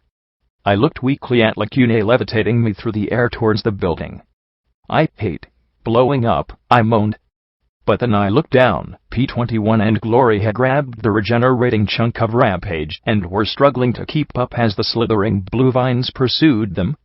P-21 now tossed incendiary apples every way he could to try and drive back patches of the noxious blue plant. The ground heaved beneath P-21, and he dropped the filly Rampage in a heap as Lacune landed on the vine-free concrete steps. She set me down, and the stone exploded under my hooves. At least this time the blast was a little less energetic. I was gonna have to chow down on some serious scrap metal soon, or start losing legs. Lacune frowned in concern as she looked at me, then at our friends. She couldn't set me down and get the others without the ground exploding underhoof, but she couldn't manage me and pick them up at the same time either.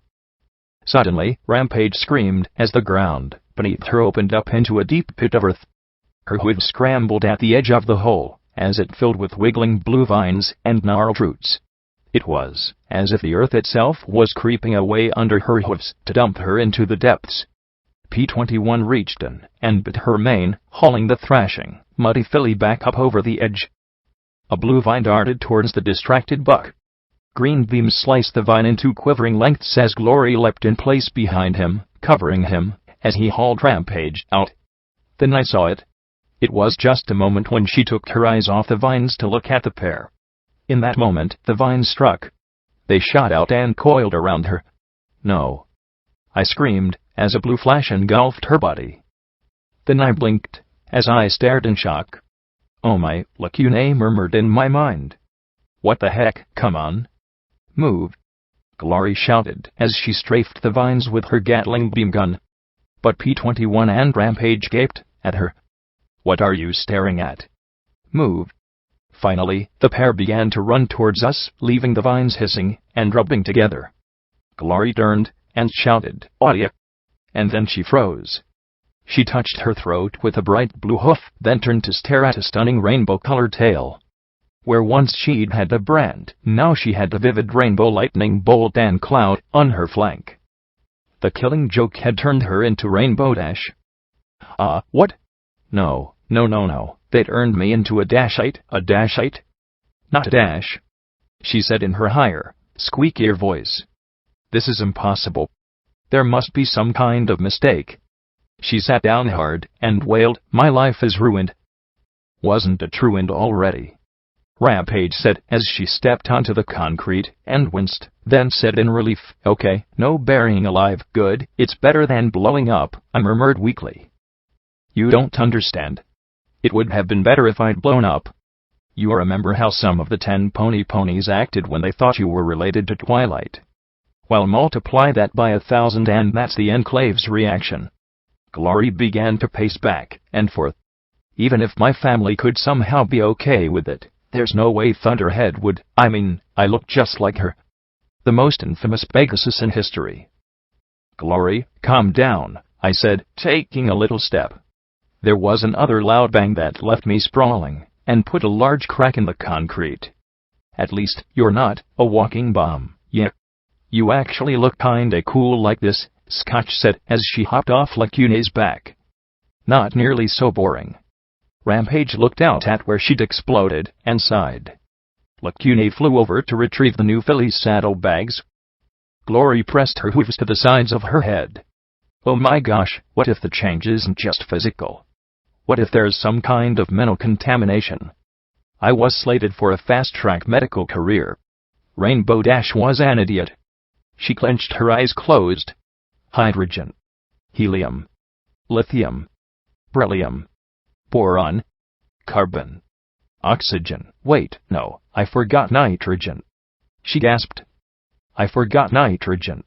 She grabbed P-21 and shook him in panic. How could I forget nitrogen? Any second now I'm going to be obsessed with racing and the Wonder Bolts, she cried as she hovered in the air. At least you're flying again, Scotch said with a grin. Lacune returned with Rampage's blasted bags. The little striped filly dug through them for a moment, pulled out Psychoshy's power whips, and started to strap them onto her little legs. I'm flying. She looked back over her shoulder at her restored wings. Sure, they were bright blue now, but they were also holding her aloft. She grinned. I'm flying. Flying. Whoa. So awesome.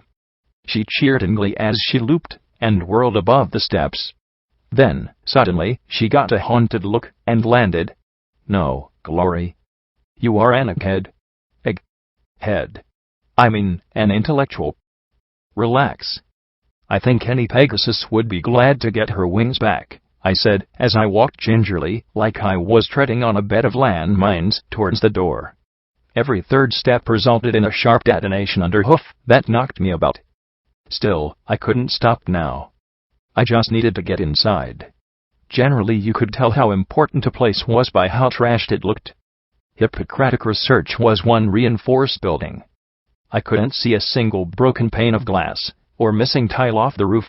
It might have looked like an old, classy-style building, but it clearly had to be built, like a fortress.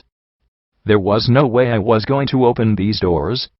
P-21, I think we're going to need your, I started to say as I looked back, and saw a blue vine snaking out of the crack split in the concrete slab and creeping toward Scotch tape. Look out! I shouted, but all that did was make her look at me. The vine curled around her rear hoof. Scotch immediately shuddered, her eyes clenching shut as Glory severed the tendril with a precise blast of SATS-assisted Gatling fire.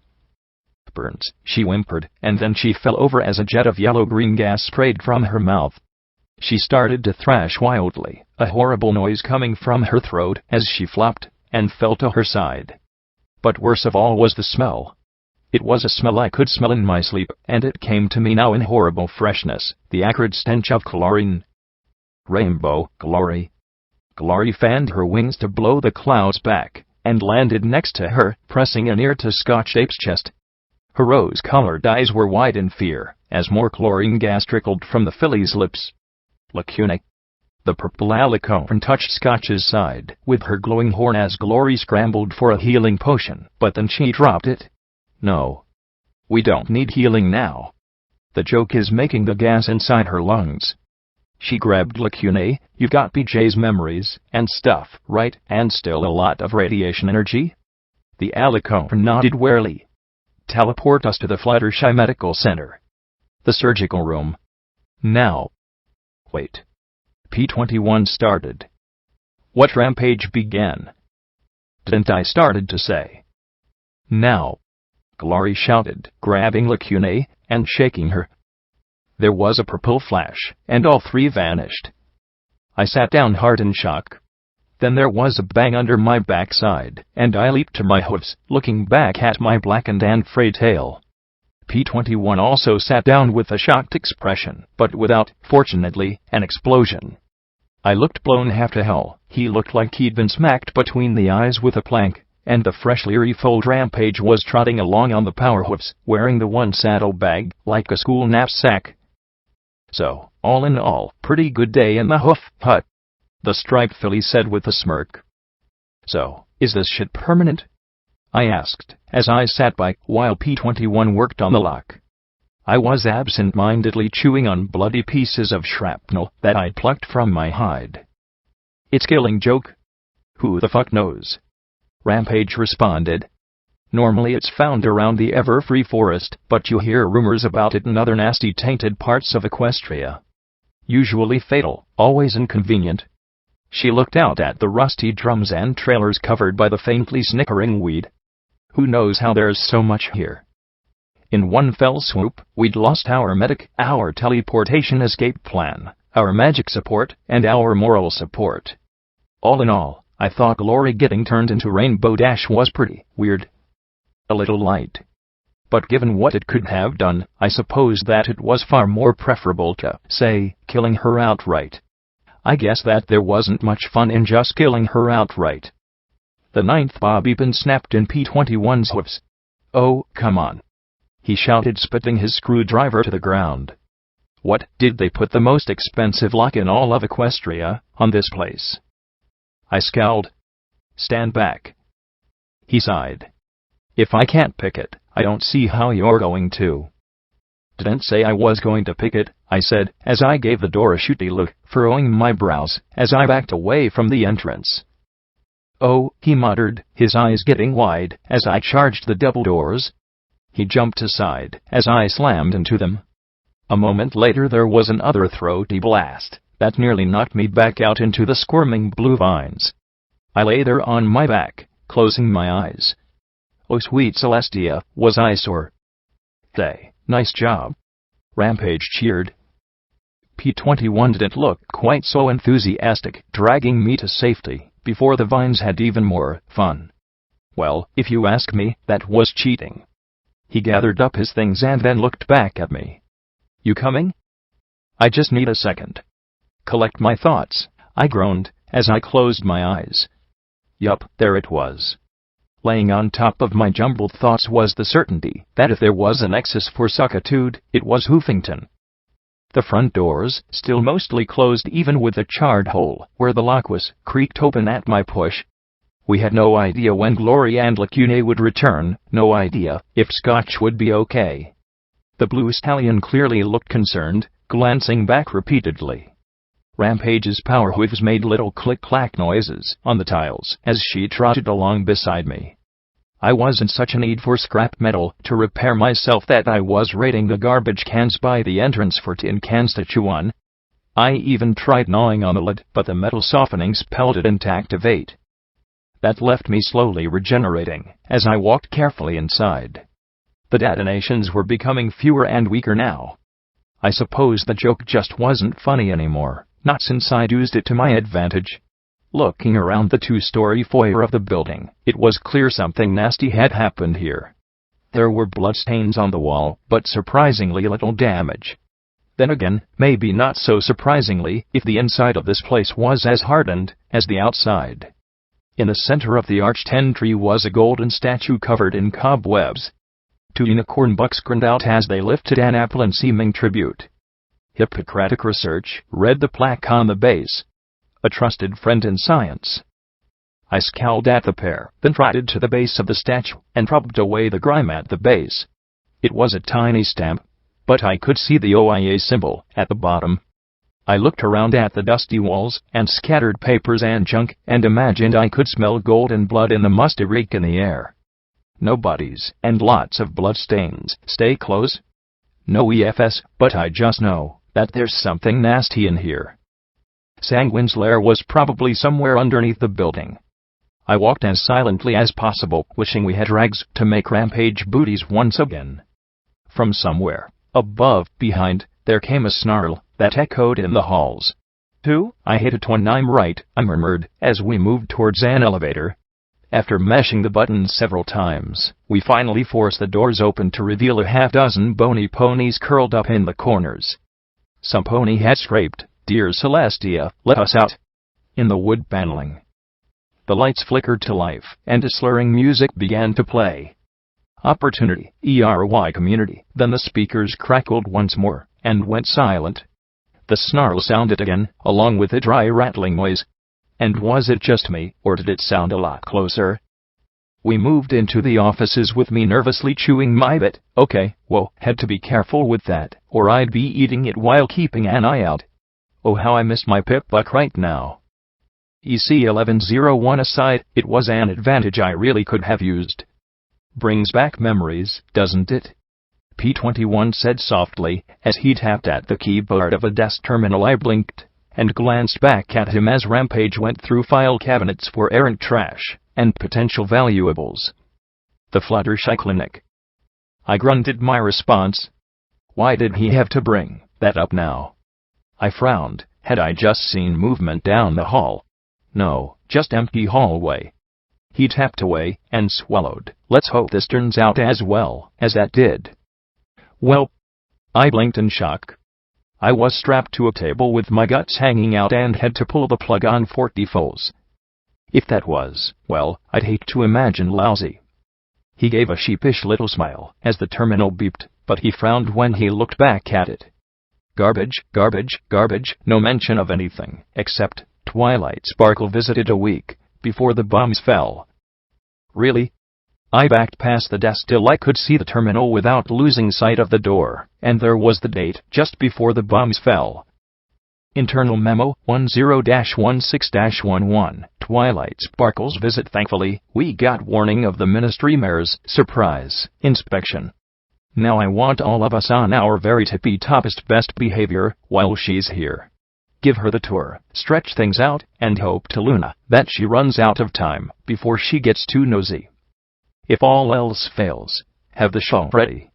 F&F. I tapped a little further down.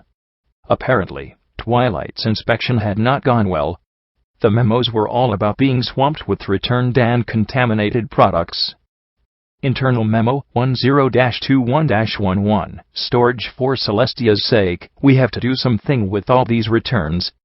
I don't care if you have to dump it down the drain, do something with all this extra flux before something bad happens. I don't like how judgy things have been. Who the hell is in charge of the OIA now? They need to do something. F&F. And the last, Internal Memo 10-23-11. Goodbye. Well, dust off your resumes, because you're all fired effective tomorrow. That's right. Let Applejack, or whoever the hell is director now, deal with this mess. My brother and I are off to sunny Porca, where the beaches are warm, the local swine friendly, and the extradition treaties non-existent. So long, suckers. F&F. Funny, hope they had an early flight. We left the blood-spattered offices and carefully made our way into the first few labs. At least, I thought they were labs. After seeing Horizon Labs, I expected to see more in the way of terminals and equipment. In one room were a half-dozen chalkboards covered with X, with every critter I could imagine written in the blanks. Most of the combinations were crossed out, but a few were circled, like Equestria, with genius written next to it. Okay. I guess that was a type of genius. Carefully, we threaded our way into another lab with more chalkboards and one large bare gray tree in a reinforced box. As we passed by it, the rainbow apples appeared on the branches and fell against the box's walls. Seeds ricocheted wildly inside. Zap apple bombs. Plant these around your property, and not only will you be safe from intruders, you can make your own zap apple jam. Problems: uncontrollable and inconsistent appearances. Explosive jelly. Solution: drop explosive PB&J behind enemy lines. Profit.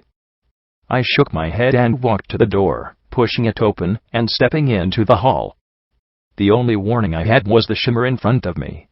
My jaw tightened reflexively, guns blasting at the air and knocking back a creature that seemed like a strange fusion of dog and snake.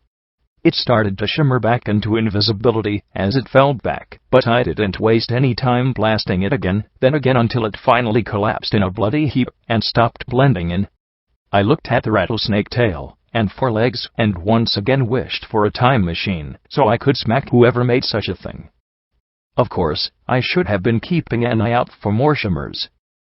The snake dog thing crashed into me from the side, nearly knocking me off my hoofs as it sank its fangs through the leather armor and into the meat of my withers with a shriek.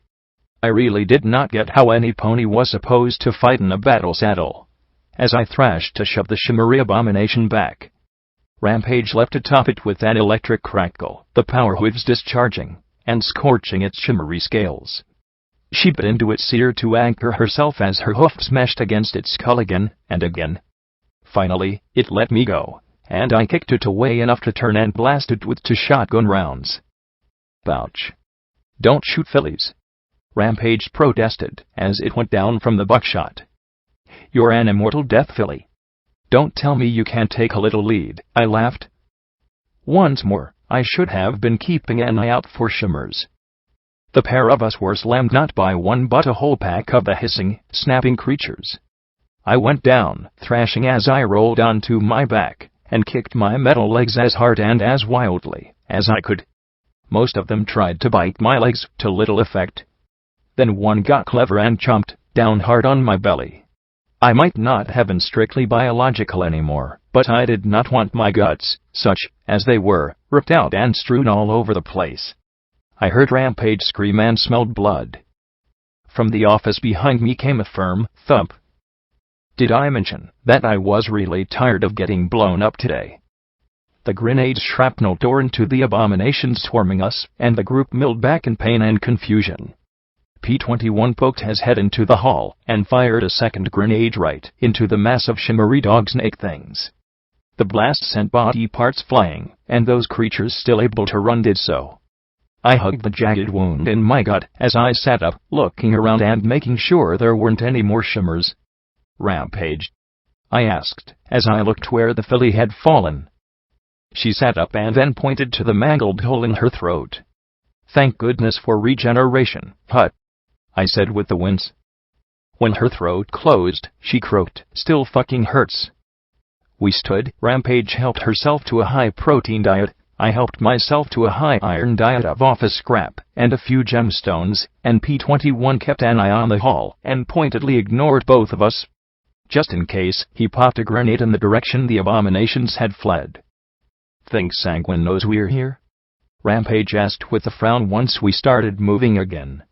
It had been half an hour, and there had been no sign of any pony. No idea, I admitted. I really didn't see Sanguine working in this place. Aside from those things patrolling the halls, none of the labs looked, well, lab-ish. We went into another room half filled with smashed open cages and a blackboard that read, Dog X Rattlesnake. All the loyalty of a dog. All the viciousness of a snake. Pro, loyalty-ishness. Con, ugly, SN. Pro, natural camouflage makes ugliness moot. Con, name? And beneath that was a list, Suggs. Dakes. Hissip-ups. Night Stalkers. The last had been circled and, genius, written beside it. A little board next to the cages read, Feeding Duty. There was a list of pony names, each one crossed out. The last one had, I fucking quit, scrawled next to it. Smart pony. We need to find a working elevator or stairs, down or something. I just know that, if Chimera's here, it's somewhere down below. All the nasty projects had to be down below. We left the cages and found some stairs down. They led to a heavy, substantial steel door. No luck, and no matter how I jerked the handle or beat my hooves against it, it wouldn't open. Power door. Probably need a pass card or something to open it, P-21 said. I glared at the door a moment, then tried to bite it. Maybe I could gnaw my way through. After several seconds of scraping paint with my teeth, I coughed and gave up. Okay. Pass card, then, I muttered as I stared at the door. That meant going back up. On the second floor we entered a large, long room half filled with machinery. Super Speedy Cider Squeezy 9000 had been written on one side, but the metal plaque had been scratched out and a sign reading Super Speedy Flux Mixer 9000X Turbo had been painted above it. There was a hopper on one end that was half filled with glittering gems and a keg marked by a magical deluxe flux on the far side. As I dug out the gemstones with my hooves, Rampage fiddled with a projector on a small table in the middle of the other half of the room. Suddenly, the lens lit up and crackling music filled the room. A flickering square appeared on the wall, and two unicorn stallions trotted into view. If one hadn't been sporting a mustache, I'd never have been able to tell them apart. Well, how do you do? How do you do? The smooth-lipped one said with a cheery grin. I'm Flim. I'm Flam, said the other. And we're the world-famous Flim Flam Brothers, welcoming you to Hippocratic Research, a place where science is pursued effectively, efficiently, piped the twin. And ethically, they said in unison with a solemn nod of their heads. Flim gestured to a cartoon drawing of the building. I'm sure that you're familiar with a great many of our products. What kind of world would we be living in without Sparkle Cola? Flam asked, pressing the back of his hoof to his eyes. A little note popped up in the bottom of the screen, barely caught by the pink pony in my head. Not affiliated in any way, shape, or form with the Ministry of Arcane Science or its employees. Any resemblance is strictly coincidence. And how could we get the life without Wonder Glue? Flim asked, as he held up a tube in his hoofs. Well, you need not wonder any longer, dear consumer, because these are just a few of the many products brought to you by the hard-working ponies at Hippocratic Research. Flam said, as the other pony shook hard to free himself from the bottle of glue. Then he looked out, smiled sheepishly, and stepped back, as the mustached pony gestured to his side. While dozens of our end-user products, like a Bronco detergent and Sugar Apple Bomb cereal are familiar to you, our most important product is a material you may not be very familiar with. Or maybe you are, in which case, what are you doing wasting time watching this? Flim interjected, as he reappeared beside his brother. So, by now you're probably wondering, what is this amazing mystery product that brings so much joy and wonder into my life? Flux, they declared proudly, as a smiling cartoon barrel filled to the brim with rainbow goo appeared between them. Now, if you're a clever pony, you're asking yourself, what is Flux, and just what can it do? Flim said, as he nodded his head. And if you're not asking that because you already know, then why aren't you working for us? Asked Flam with a cheeky grin. Flim put a pair of thick, nerdy glasses on. Flux is the simple term for bioarcanochemo flux. You might also hear it referred to as biomagical flux, or metacatalyst, but those are just simple terms for the wonder substance of our time, he said with a nod, as the barrel was replaced with a tree. What does it do? Why, what doesn't it do? You see, think of flux as raw magical goo. You can use it to make all kinds of magical effects. The barrel moved on top of a machine. Take an example of our good friends at Jabroco. All you need is the proper equipment, and some scrap metal, Flam crowed. A heap of scrap metal moved into the machine. The smiling barrel dripped one rainbow-colored drop into it. There was a flash, and a smiling toaster rolled out. Amazing. Science. I had to admit, I was impressed. P21, not so much. Flim appeared with a wide grin. So, where does this magical mystery substance come from? Well, the exact mixture is a closely guarded secret. Flam frowned sternly. Very closely guarded. We wouldn't want any nasty stripes getting their hooves on it. Then he suddenly grinned, at least not for less than a bajillion bits. Then they said in unison, just kidding. Flim pointed to a cartoon copy of the machine occupying the room. Well, wonder no longer. Here at Hippocratic Research, we put science and technology to good use. A stack of gemstones appeared over the hopper and poured in. With our own special blend of quality equestrian gemstones, 6 bottles of red, orange, yellow, green, blue, and purple poured into the middle as Flam went on, and our own domestic rainbow colorant, and our own special patented super spell. They proclaimed together, and shot cartoon lightning at the cartoon machinery from their horns. The machine began to flash and flicker, and suddenly a rainbow sludge poured out the far end, and into a drum. We create our one-of-a-kind, cannot be duplicated, manipulated, copied, or knocked off flux. The image then showed the building, and, leaving it, wagons being pulled by train tractors heaped with smiling barrels. And where does it go when it's done? Well, where doesn't it go? Flux is used in everything from abdominal braces to zippers, and everything in between. Hundreds of products you use every day, either were made from, with, or by flux. Flim said off-screen. Flam then appeared looking sad. Now, we want to caution you that something as super amazing, one-of-a-kind as flux is not something you should play around with. Flim appeared next to him, and gave a solemn nod. Absolutely. They vanished as Flim's voice went on. No doubt you've heard about some poor pony playing around with a barrel of unauthorized, tampered, or used flux, and suffering some horrible accident. A smiling pony wearing a bow trotted along and inexplicably tripped, and fell into an open frowning barrel. She popped back out, but a wing sprung from her left side, and a cow's horn sprouted out of the right side of her head. She looked like quite a sad pony. For which Hippocratic Research denies any and all liability, Flam muttered softly. Flim continued, we want to assure you that, used properly, flux is a valuable, nay, an essential part of our modern world. So we wish to thank you for your interest in coming to tour Hippocratic Research, Flam said with a grin. Talk to your parents about taking one of our patented Night Stalkers home, at last. A pet you can count on to keep you safe from nasty stripe infiltrators. Bred and trained to attack any and all zebras at first sight. Or perhaps you're more interested in our Scorpa sprites. If you have a sibling or neighborhood bully you want to get even with, then there's nothing better. Flam proclaimed.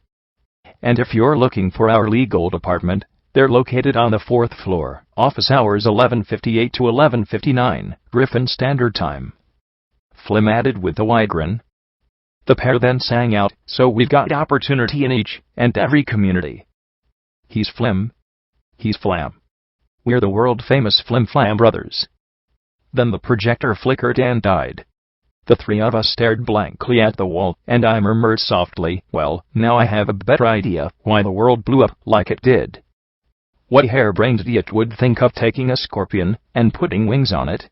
I yelled before yanking the bit in my jaw and sending up another cone of lead, shredding a buzzy, filmy wing, and sending the insect scuttling along towards us, oozing green goo.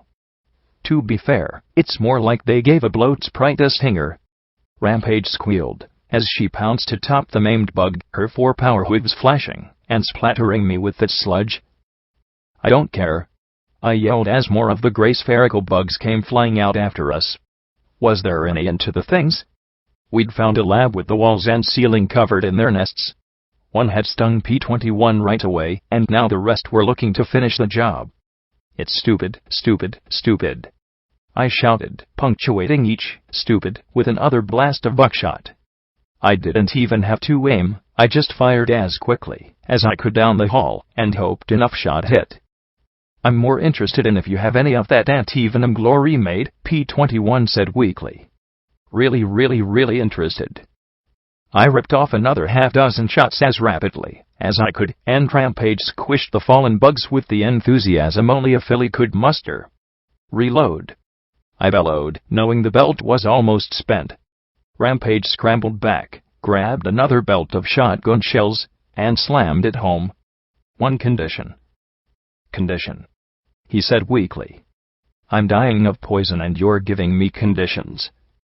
"Loaded," Rampage yelled, immediately sprang back to squashing the colored sprites. I ripped out 3 more shots. "When we're done, you're going to scotch, and you are going to tell her you're her daddy. And you're going to say nice things about her mom. And you're going to hug her." Another 5 swarmed out and I jerked the bit as rapidly as I could. The blast shredded their flapping wings, and a few were pulped outright by the impacts. "And if I say no," he panted as I backed towards him. "Then I'll give it to you, but with a huge guilt trip attached," I countered. One arched high above its fellows and plunged towards me, its stinger oozing venom as it drove the poisonous spur at my eye. I swung my foreleg and knocked the head-sized bug aside. Rampage pounced upon it and popped it under her power hooves. He didn't answer, and I looked back at him lying there unconscious. "Cheater," I muttered. "Rampage.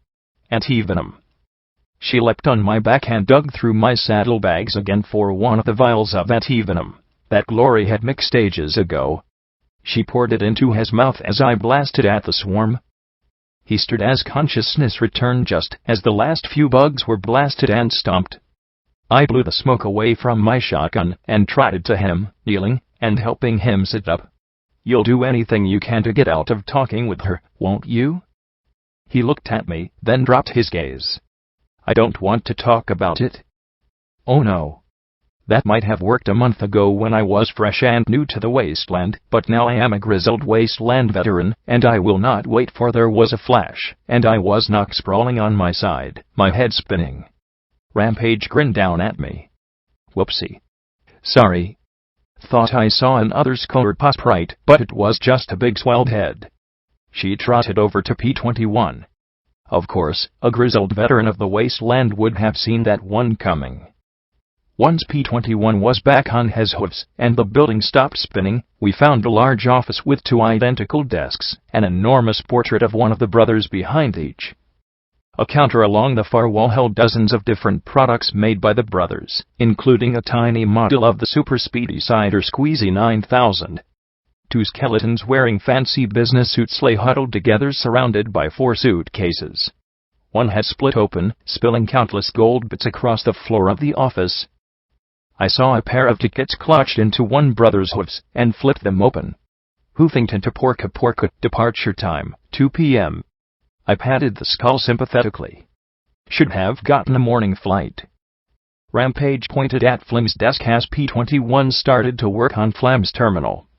"Hey, Blackjack. Isn't that one of those figurine thingies you collect?" For an instant, I imagined I heard 5 little ponies in my head gasp in excitement, or maybe it was just me. I blinked and stared. There, smiling brightly at me, was the vivid purple figure of Twilight Sparkle. Slowly, I approached with a smile. Could it be? Was it possible? I carefully scooped it up in my hooves and hugged it to my chest. At last. It's Twee. I frowned and pulled it away, looking down. A wide, cheesy grin met my eyes. Her pupils were different sizes and pointed in opposite directions. I manic-head read the plaque. My eyes narrowed as I tapped the figurine's head, making it wobble and bobble around wildly. It wasn't a statuette, just a cheap plastic knockoff. With a sour grunt, I chucked it into the garbage bin. P21 looked up from the terminal. Well, bad news. Looks like they erased everything on their computers, file-wise, but I also have some good news. He tapped a button, and part of the wall opened up to reveal an elevator car. What do you want to bet this elevator goes somewhere special? I grinned. I love smart ponies. Then I frowned. But you're still going to talk to Scotch, I mean it. He sighed. I know. I've been trying not to think about it. About everything I might have missed if she's dead. I've been a royal ass putting it off for so long. We trotted to the elevator. Rampage put a hoof down, and the car gave a soft groan. Whoa, what corners did they cut installing this thing? I had to admit, it looked like the elevator was definitely not built to the same code as the rest of the building. I snorted and stepped in. Okay, it was a little wobbly, but I needed to go down, had no doubt it would take me where I needed to go. It's fine. I'm not sure it was even fine 2 centuries ago, P21 said sourly. He dug around in the desk and pulled out a yellow card. Look. We can just walk back down to the door. I rolled my eyes and started jumping. Look. It's fine. Just fine. Nothing's hap. With a roar, the floor exploded beneath me, tossing me into the ceiling, which also exploded. I plummeted down the dark elevator shaft, and with a shriek of twisted metal the elevator broke loose and plunged down after me. Ha ha ha. Footnote, maximum level reached. Author's note, as always, heaps of thanks to Cot for creating Fo. I'd also like to thank Heinz, Bronode, and Snipe Hamster. Though they may occasionally drive me crazy, they work their tails off making this story as good as possible. Also, tons of thanks to ponies leaving feedback, though I have to admit some of the comments are just a little scary. Better to have them than not. Lastly, thanks to every pony that helps out with donations at david13ushi@mail.com through PayPal. Without you this would have ended a while ago. Also, 2 special thanks, one to Rainbow Yoshi for helping me with some idea problems I had. The other to Tuesday Suanus for pointing out the song to me. I thought I'd thanked him personally, but I hadn't. Sorry, and thank you.